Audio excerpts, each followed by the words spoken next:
안녕하세요. 사랑하는 나그네 교회 교회 여러분, 그리고 하나님의 말씀을 즐거움으로 같이 읽어가는 그리스도의 형제 자매된 교회 여러분, 오늘 우리는 이제 순서에 따라서 골로새서 2장을 읽어갑니다.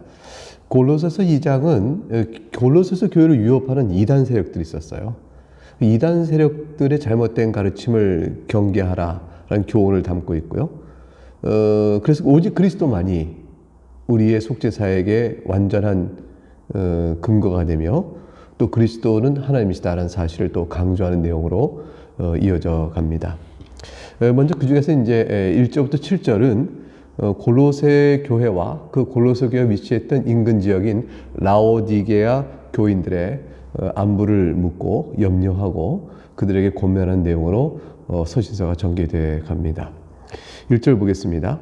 내가 너희와 라오디게아에 있는 자들과 무릇 내 육신의 얼굴을 보지 못한 자들을 위하여 얼마나 힘쓰는지를 너희가 알기를 원하노니. 골로새, 라오디게아 부근의 교회 성도들은 이들 가운데 바울을 직접 대면하지 못한 자들이 많았습니다. 근데 바울이 지금 이들을 위해서도 힘을 쓰고 있다고 말합니다.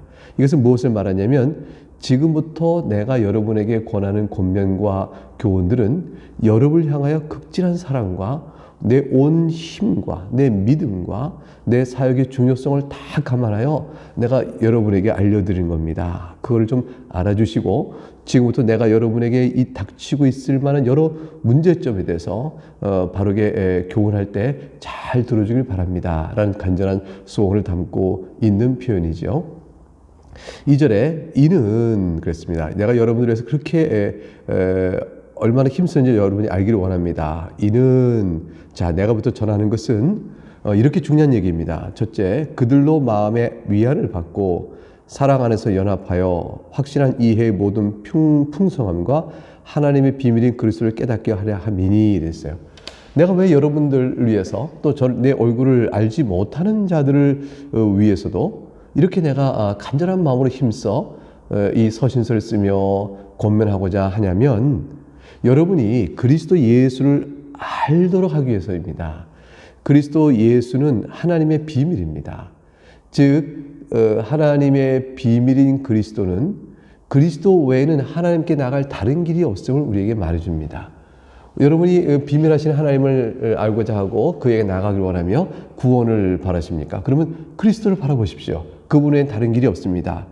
그렇기 때문에 그리스도를 깨닫게 하기 위해서, 그로 인하여 여러분이 마음의 위안을 얻고 서로 사랑 안에서 연합하여 그리스도에 관한 확실한 이해가 모두 풍성해져서 더욱더 그리스도를 알아갈 수 있게 하기 위한 간절한 소망으로 여러분에게 이렇게 내가 힘썼습니다. 왜냐하면 예수 그리스도 안에는 지혜와 지식의 모든 보호가 감춰져 있으니, 하나님께 관하여 우리가 알아야 될 놀라운 사실, 그 지혜로운 사실, 지식으로 말할 수 있는 모든 비밀한 것들, 그것들은 다 그리스도 안에 있습니다. 여러분이 예수 그리스도를 알면 하나님을 아는 것이고, 예수 그리스도를 알면 하나님 안에서 우리에게 베푸시는 모든 구원의 진리를 알 것이며, 그 안에서 여러분 그 기쁨과 감격 속에서 믿음과 연합된 사랑의 교제를 나눌 수가 있을 것입니다. 내가 이것을 강조하는 까닭은, 이것을 말하기 위해 그렇게 힘써 여러분에게 권면하는 까닭은, 이것으로 인해서 4절, 아무도 교묘한 말로 너희를 속이지 못하게 하려 합니다. 여러분 가운데서 교묘한 말, 이단이 그럴듯한 말로 다가와서 여러분의 마음과 영혼을 훔쳐가려고 합니다. 마음과 영혼을 훔쳐가려는 모든 시도에서 내가 그걸 못하게 하려고, 너희를 속이지 못하게 하려고 이렇게 힘쓰는 것입니다. 그래서 5절, 이는 내가 육신으로 떠나 있으나 심령으로는 너희와 함께 있어 너희가 질서 있게 행함과 그리스도 믿는 너희 믿음의 굳건한 것을 기쁘게 봅니다. 그래서 여러분들, 제가 여러분과 함께 있지 못합니다. 그렇다 할지라도 마음으로는 여러분과 함께 있습니다. 그러니 여러분이 질서 있게 행하십시오. 복음의 가르침에 따라서 질서 있게 행하시고 혼잡하게 교회를 어지럽히지 마십시오. 그래야 그리스도를 굳게 붙들면 여러분의 믿음이 굳건한 것을 보고 제가 기뻐하게 되어집니다. 이것을 위하여 저는 여러분에게 간절히 부탁합니다 라는 것이죠. 그 6절과 7절에 보게 되면 그런 이유에서 이제 그들에게 구체적으로 권면합니다. 그러므로 너희가 그리스도 예수를 주로 받았으니, 여러분 예수님을 믿지 않습니까? 예수님을 구주로 믿고 예수님의 주님인 줄 알았으니 이제 주님 안에서 행하십시오. 그 안에서 행하시되 주의 교훈과 그가 베푸신 복음 은혜에 대한 감사, 그 깨달음 안에서 그것에 따라 행하십시오. 그 안에서 뿌리를 박으며 세움을 받으십시오. 예수 그리스도께서 가르치신 모든 행하신 교훈과 가르치신 내용, 그거 외에는 다른 것을 보지 말고 그 안에 뿌리를 굳게 내리십시오. 그리고 그 안에서 굳게 서셔야 합니다. 여러분의 모든 세워있는 믿음은 예수 그리스도 그분 한 분에게만 뿌리를 내린 세움이어야 합니다. 그래서 교훈을 받은 대로 믿음에 굳게 서서, 그게 같은 내용이죠. 뿌리를 박으며 세움을 받는다. 그럼 어디에? 예수 그리스도의 교훈에, 교훈을 받은 대로. 그걸 어떻게 우리가 세울 수 있습니까? 믿음으로 세웁니다. 믿음으로 굳게 서서 감사함을 넘치게 하십시오. 그리스도 아는 이상 여러분은 감사할 것이며, 그러면 여러분이 사랑 안에 서로 연합되어 갈 것입니다. 8절, 그러므로 이단 사조를 경계하라고 말합니다. 여러분 가운데 이와 같은 믿음에 서야 될 여러분들에게 누가, 어떤 자가 철학과 헛된 속임수로 여러분이 다가와서 여러분의 영혼을 사로잡을까 주의하십시오. 철학이라는 것은 복음이 아니잖아요. 성경에 가르치면 철학은 인간이 고하는 사상적인 내용입니다. 그러니 그것은 진리에서 벗어난 게 많죠. 왜냐하면 인간은 타락한 이후에 진리의 인식에서 오류가 많고, 또 성령에 중생하고 말씀에 계신 성경을 통하지 않으면 바른 진리를 다 알 수가 없는 것입니다. 그러므로 철학과 헛된 속임수로 너희를 사로잡을까 주의하라. 이것은 사람의 전통이니 사람이 만드는 것에 불과하니 세상의 초등학문, 세상이 말하고 있는 것에 불과하며 그것은 진리에 비춰보면 아주 기초적인 것인데 그 기초적인 것들이 잘못된 것들이죠. 그것들을 따를 뿐이니까 예수 그리스도의 참된 지식과 지혜의 보화를 따르는 것이 아니라 8절에 그렇게 말씀합니다. 그리스도는 왜 그분만이 우리에게 참된 토대가 되며 뿌리를 굳게 내리고 그분에게서 서야 될까요? 그것은 이제 9절에 그리스도에 관해서 설명합니다. 그리스도 안에는, 그 안에는 신성의 모든 충만이 육체로 가신다 되어 있어요. 그리스도 안에는 하나님의 놀라우신 모든 신성, 하나님의 거룩하심과 높으심과 그 충만한 것이 그분 안에 육체로 가신다 했으니까 그리스도께서 육체 가운데 우리가 나타나셨을 때 그분의 가르침 속에서, 그분의 행하심 속에서 우리는 하나님의 놀라운 능력과 그 거룩하심과 자비로우심과 긍휼과 그의 지혜를 다 볼 수가 있다. 그에게는 성령의 충만함 속에서 하나님의 하나님 되심이 가득 차 있다.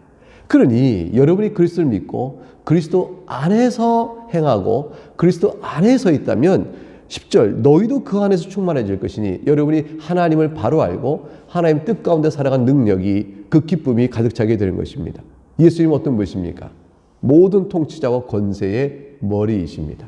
그러므로 그분과 연합하여 그분 안에 충만한 신성의 그 복됨을 여러분도 그 안에서 충만하게 누리시기를 바랍니다.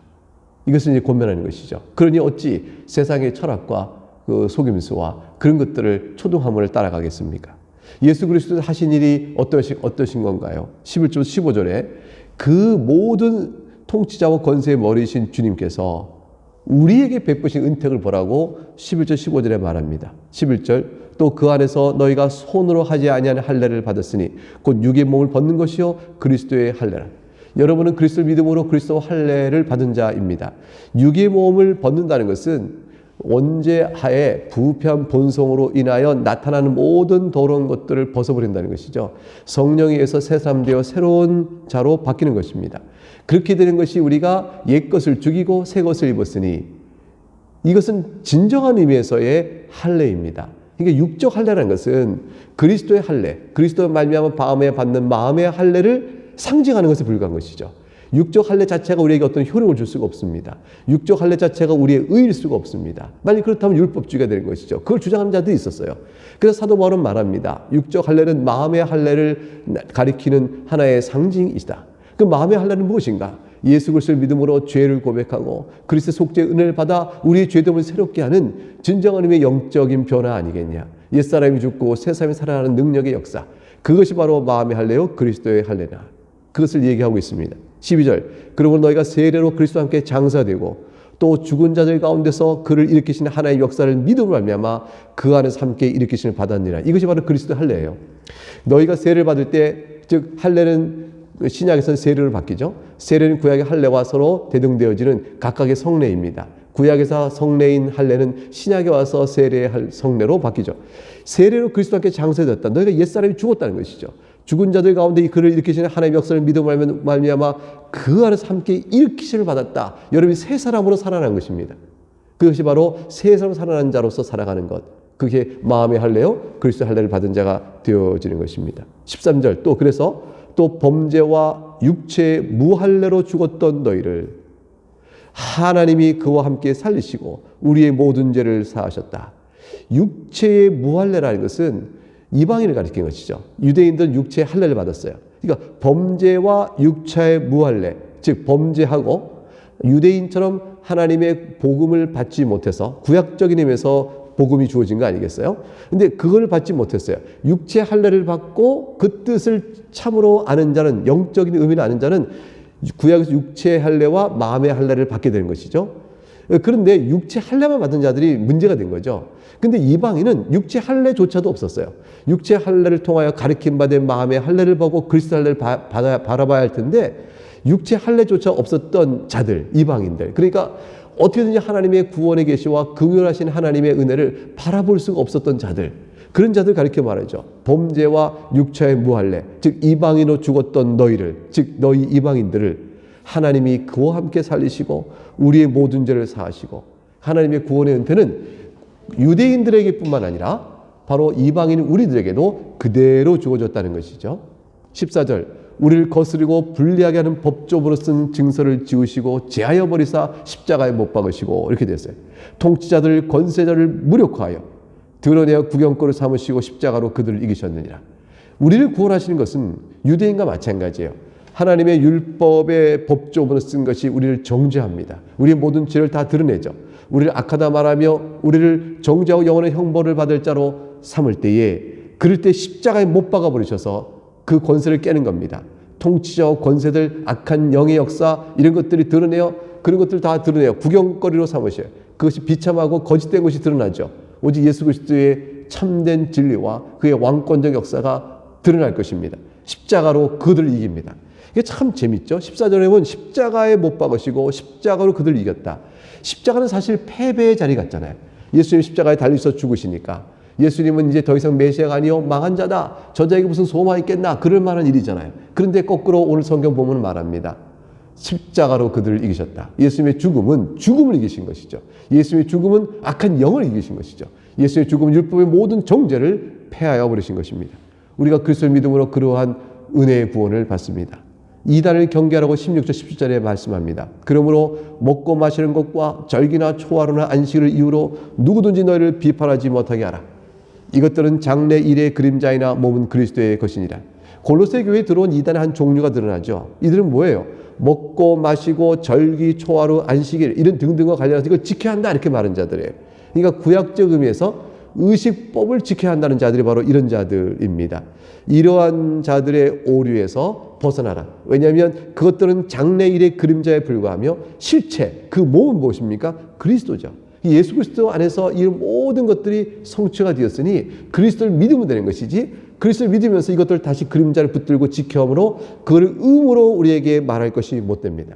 만약에 우리가 의식법을 다 지키면서 그리스도를 믿는다면 실체이신 그분을 바라보면서도 구약의 그림자에 붙들려서 의식주의에 눌리게 되는 거죠. 이 의식이 율법으로 우리를 누르는 거죠. 그럼 의식법만 눌리는 것이 아니라 의식을 지켜야 되는 율법의 가르침은 곧바로 우리에게 다른 도덕법도 지키지 아니하면 구원이 없다는 것과 똑같이 되어지는 거예요. 예수를 믿으나 의식법을 지키지 않으면 구원이 없다는 말은 예수를 믿으나 도덕법을 지키지 못하면 구원이 없다는 것과 똑같아지는데, 예수님께 십자가에 폐하버리신 율법의 정죄를 다시 살려내는 것과 똑같은 것이죠. 그러므로 그것은 잘못이라고 말합니다. 18절과 19절에 가게 되면 인간의 가장 연약한 부분, 신비주의가 등장합니다. 18절에 아무도 꾸며낸 겸손과 천사 숭배를 이유로 너희를 정죄하지 못하게 하라. 그가 그 본 것에 의지하여 그 육신의 생각을 따라 헛되이 과장하고 겸손을 짐짓 꾸미면서 아주 겸비하고 초월자 앞에 한없이 낮은 것 같은 겸비한 종교적 정성으로 천사를 숭배합니다. 천사를 숭배하는 것을 보고 천사를 내가 봤다, 그것을 의지하는 자가 있어요.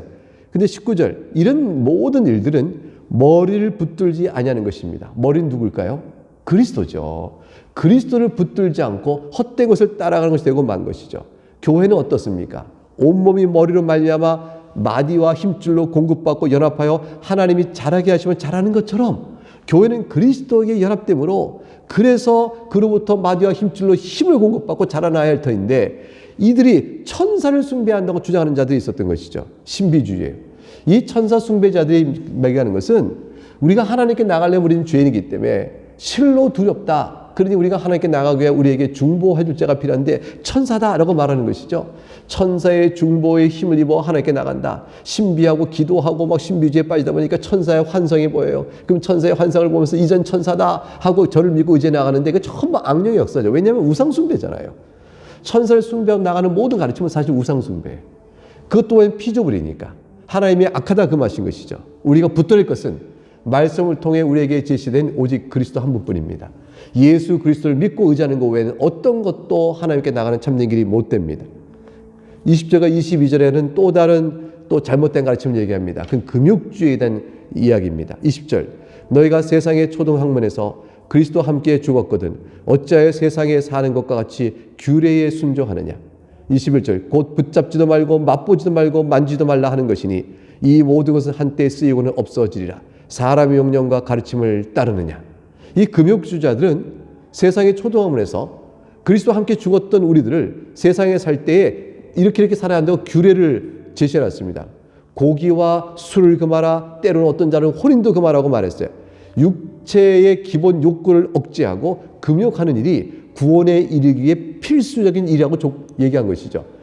너희가 구원을 받고자 하느냐 악한 육체의 정욕을 두고 더 나아가서 기본적인 소욕 고기나 술을 먹고 혼인하는 이런 것도 다 금하라고까지 가르친 자들이 있는 것이죠.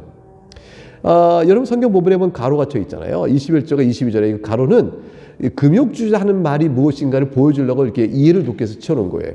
금욕주의자들이 이렇게 말합니다. 고기나 술 같은 거 붙잡지도 말고 맛보지도 말고 만지도 말라고 말합니다. 혼인도 하지 말라고 말합니다. 그러나 이 모든 것은 다 어떻죠? 한때 쓰이고는 없어질 것들이에요. 그러니까 금욕주의자들의 잘못이 무엇인가를 말합니다. 설명해 놓은 거죠. 금욕주의자들이 붙잡지도 말고 맛보지도 말고 만지도 말라고 하지만 이들의 주장이 얼마나 헛된 것이냐.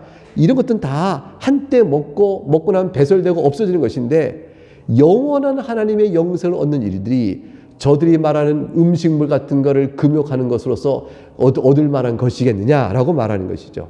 이것은 사람의 명령이요 가르침에 속한 것이니 사람의 오히려 이런 걸 지킴으로 인해서 나는 이걸 안 먹었다 금욕했다 하는 자기 의를 드러내는 그 겸손을 가장하고 이렇게 겸비한 마음으로 금욕하는 태도를 보이고 있지만 실상은 저들이 그런 걸 지킴으로 자기 의를 드러내는 악한 것이요 그리스도의 의를 붙잡지 않는 것이 된다고 말합니다. 그러니까 천사 숭배, 신비주의 또는 율법주의적 의식법을 지켜야 한다, 금욕주의적 이런 것들이 다 골로새 교회에 각종 것들이 들어와서 그리스도의 바른 복음을 회방하고 있었던 것입니다. 이제 이와 같은 이단들의 성질이 어떤 것이며 그 결국이 무엇인가를 마지막 오늘 살펴는 23절에서 설명합니다. 23절 말씀을 볼까요?